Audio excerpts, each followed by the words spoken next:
Hey, what's up everybody, and welcome back to the Sanctuary. I'm your host, Professor C, and we're going to do some more A&P today. Specifically, we're going to do some more neurology. We're going to check out some sensory receptors today and the classes thereof. So, let's do it. So when I think about receptors, I always think about something like a satellite dish or some sort of large telescope, getting some information from beyond, right, from somewhere in the outside environment. And that's exactly how to think about a sensory receptor in the body. They are just simply nerve endings that are going to detect some sort of change. And it could be an internal change, it could be an external change. And when stimulated enough, they will send signals via action potentials toward the CNS, remember the central nervous system, the brain, and the spinal cord, for further interpretation. So when you're trying to classify receptors, it gets a bit tricky. You can, when you're talking about, how many receptors are in the body, well, there's millions and millions and arguably billions of them. When you're trying to learn classes, we can talk about the stimulus type, like what kind of information will stimulate them. Or we can talk about their location, like you can talk about a kidney receptor or some sort of aortic arch receptor. So we're going to try to limit this talk to stimulus type. That is, we want to put these receptors into 6 different categories based on the type of stimulus that excites them. Let's start off with chemoreceptors. Very simply, the root word chemo refers to chemical, so it must be some kind of a chemical. Again, not all chemicals will stimulate all chemoreceptors, but when you think of something like, say, taste and smell, which I'll circle here just for the fun of it, something about monitoring internal changes like respiratory conditions, oxygenation levels in the blood. These are perfectly suited for the role of a chemoreceptor. So things like acids, and again, when you talk about acids, you're talking about pH balance inside the body. Sugars and salts, when you're talking about something you're tasting or perhaps smelling. Oxygen, carbon dioxide involved in respiratory action, and many, many others depending on the tissue and the conditions. So pretty straightforward. Chemoreceptors detect chemical changes.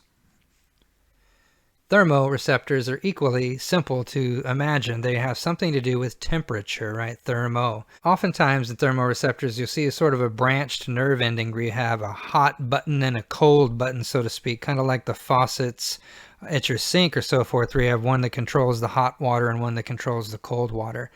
And sometimes they can get confused, we'll see in a moment, but very simply, these types of receptors respond to temperature changes, whether they're external, say located in the skin, or internal, say located in some sort of visceral organ. So have you ever felt the sensation of, so hot it's cold? You touch something and you, for a moment, say, was that hot or was that not hot? There's a paradoxical response in some of these receptors. Some of the cold receptors actually are stimulated by high temperatures, very high, like above, say, 110 Fahrenheit, 45 Celsius. This will give a response of cold, even though the temperature is exceeding the level for those receptors.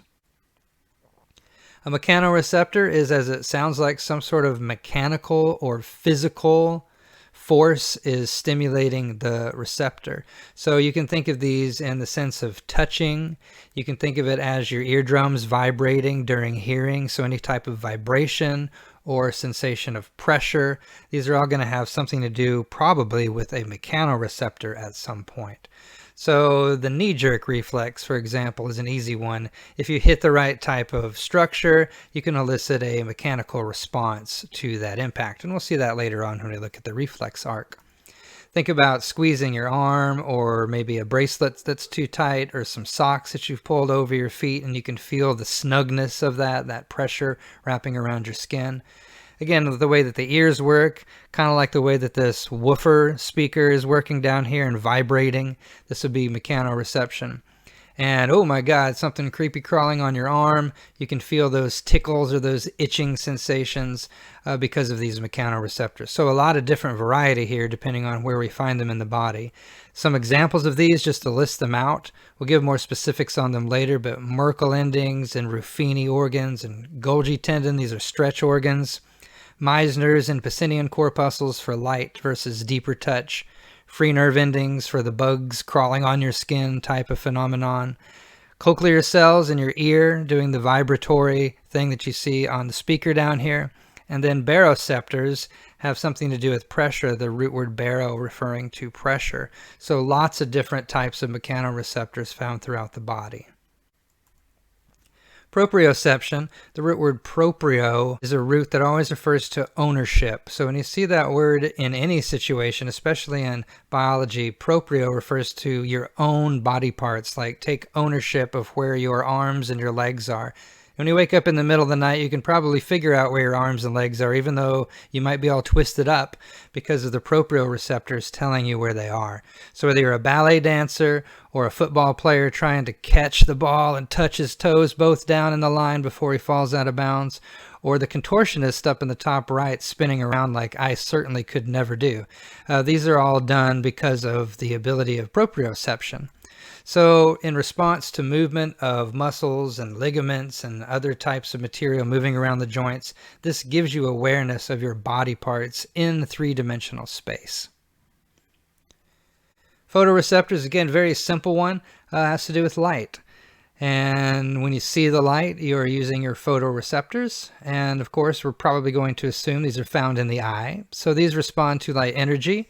And you've heard things maybe of rods and cones. Maybe you haven't heard of ganglion cells, but it's a third type of photoreceptor found in the retina. I'll go ahead and circle that so we see that. There is only one place in the body where we find photoreceptors, and it is in the retina of the eye, at the very, very back of the eye, strangely enough.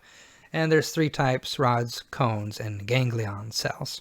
Now, nociception, notice it's not nociceptor. It's just called a nociceptor. This always has to do with something about pain. So pain, of course, is a signal sent to the brain when tissue has been damaged. So when you have tissue damage, you have an inflammatory process that tries to repair, isolate any microbes that might be in the area, and rebuild some of that tissue that has been injured. Some of the side effects of the inflammatory process are swelling and pain. And so we have nociceptors there to tell us, hey, don't touch that area. It's injured and we need to heal it. So stop poking at your wound, right? Could be a headache, kind of an internal pain. It could be some sort of joint pain. It could be some kind of tearing in the skin that leads to pain. But all of it is sensed and information is picked up by a nociceptor. All right, hope you enjoyed that quick talk on sensory receptors. Thanks for watching to the end if you did. Check out some other videos in my series to learn more about A&P, and I will see you for the next one. Bye-bye.